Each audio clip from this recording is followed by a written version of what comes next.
Where Rainbows Don't Shine by FireRain, aka me. The days seemed colder and longer for many in the equestrian society. The news spread particularly fast in the town of Ponyville, given its small size and fairly adequate population.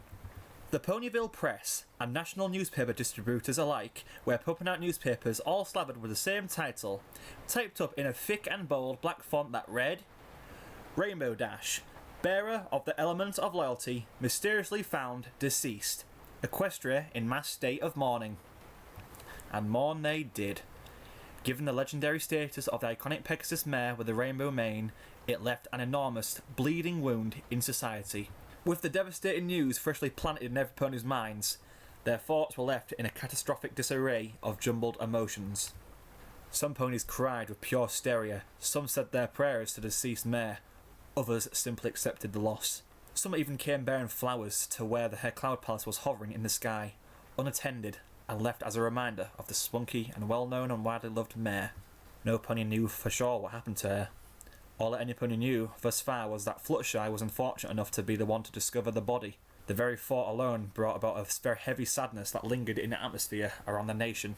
Every pony that knew the timid, butter-coated and pink-maned Pegasus knew of her lifelong relationship with the prismatic mare. It was evident that this was one experience that would stick in with her for her entire life. The entire populace of the town felt a great sympathy for the mare. Being the only one to find their best friend like that, the feeling was beyond words that could even begin to describe the trauma. Almost as soon as the discovery was made, multiple rumours had already found their way into the circle of theories and caught the attention of thousands of curious minds. Some say that it was a flight accident that ended on its south end. Others say that it was a consequence of bad weather hitting hard during a storm set up. Yet there was no scheduled thunderstorms or downpours authorised in previous days. Another theory suggests that she was murdered by an unknown assailant out of pure spite. Of course, it sapped the attention of those with open enough minds. They would make anything up for attention. However, that's not to say it isn't a possibility. But why would any pony carry out such a cold-blooded deed? Even more importantly, who? Perhaps the question resting in every pony's minds will be answered at a later point in the future. Until then, only a black veil filled the gap. Unlike those that stayed home and mourned with their tears for the loss of Rainbow Dash, a certain orange filly with a head of scruffy purple hair and eyes to match was out for a walk on the edge of the town, lost in her thoughts of grief. Her eyes were sunken and cast down on the dirt path beneath her. She walked with a slow pace, her lips drooped down in a frown to correspond with the dark cloud over her head. Scootaloo was, like the rest of the town, miserable. Perhaps even more so. Thoughts played in the back of her mind as she walked along.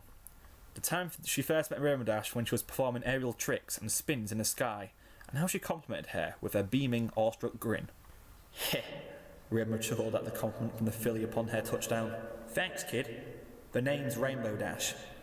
The best day of her life was made once those words were spoken by the cyan-coated mare, with a white cloud and rainbow-coloured thunderbolt hue mark on her flanks. Ever since then, she would sit out in front of the grass where her house was, watching from afar as Dash pulled off and experimented with her own stunts over the large and open surrounding fields. It didn't take long until the young filly's mind took an instant liking to the Pegasus.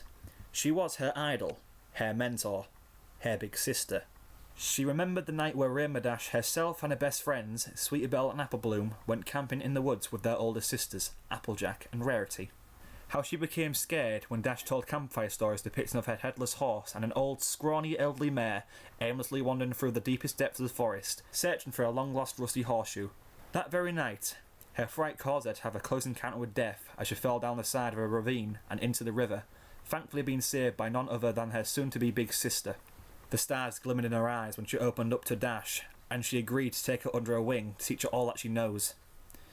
If there was one thing she had longed for, it was to reach the same scale of awesomeness that irradiated from her idol. She wanted to be her. She gave a sniffle as memories from the times of old floated around in her mind. It wasn't the reminiscing that made her want to cry. It was the fact that she knew she would never be there. She gave a sniffle as memories from the times of old floated around in her mind. It wasn't the reminiscing that made her want to cry. It was the fact that she knew that there wouldn't be any more memories to cherish. A tear rolled down her cheek, warm against her cold face as she stopped in her tracks to rub a hoof over her eyes, wiping away the wetness that was building up. Raising her head to face the sky, she came to view what used to serve as the home of her big sister, her royal-scaled cloud palace. It towered over most of the Cloudsdale homes with a triumphant grin. The most iconic and eye-catching feature that the home had was the dual rainbow rivers running off of the edge of the grand residence and a large curved rainbow that twisted around the back of the property and feeding into the streams on a cycle. Her custom-built living quarters were truly a marvellous spectacle of Pegasi engineering.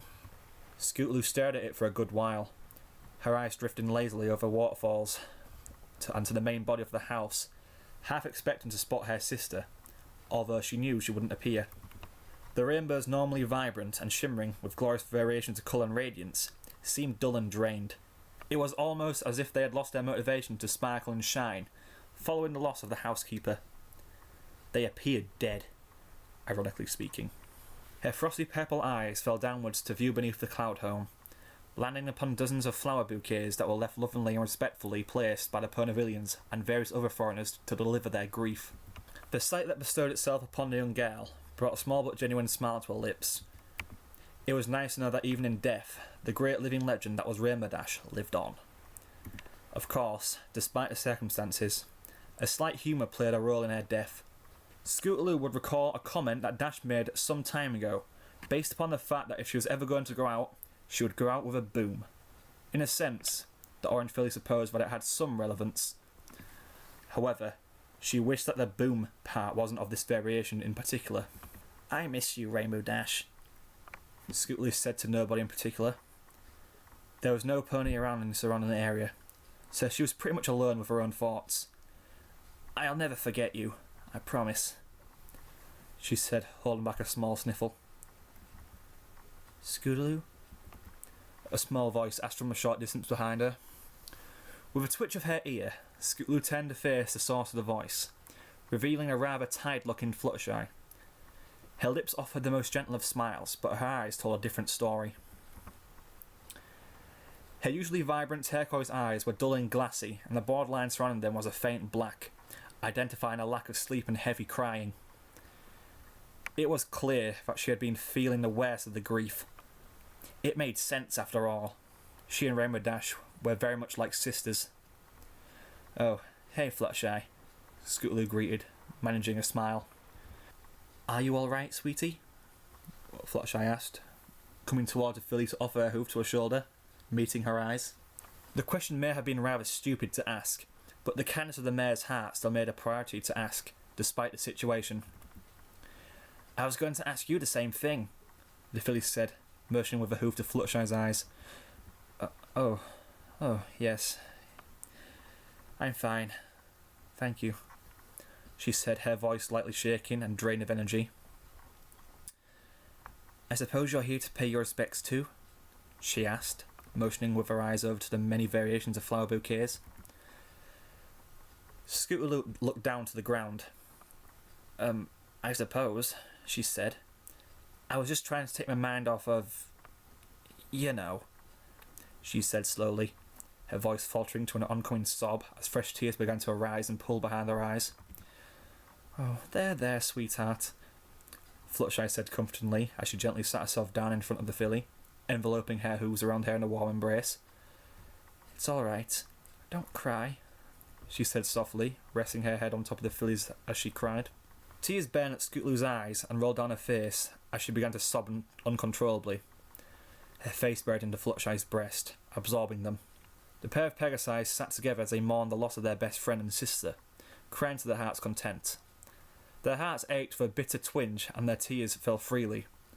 The little filly held in the older mare's embrace, wrapped her hooves around Fluttershy's barrel as she returned the hug, offering her own comfort to the best of her ability. What had happened to their dearly beloved sister may have been unfortunate and tough to accept, but time will only tell how the wounds heal. It wasn't going to be easy, but they knew they had friends in each other to help them pull through. In the end, regardless of whichever fate may have befallen Rainbow Dash to make her demise untimely, she will surely never be forgotten by those that knew her and loved her. For the wonderful land of Equestria, the days may seem colder, but the legacy of the prismatic mare will always shine and live on.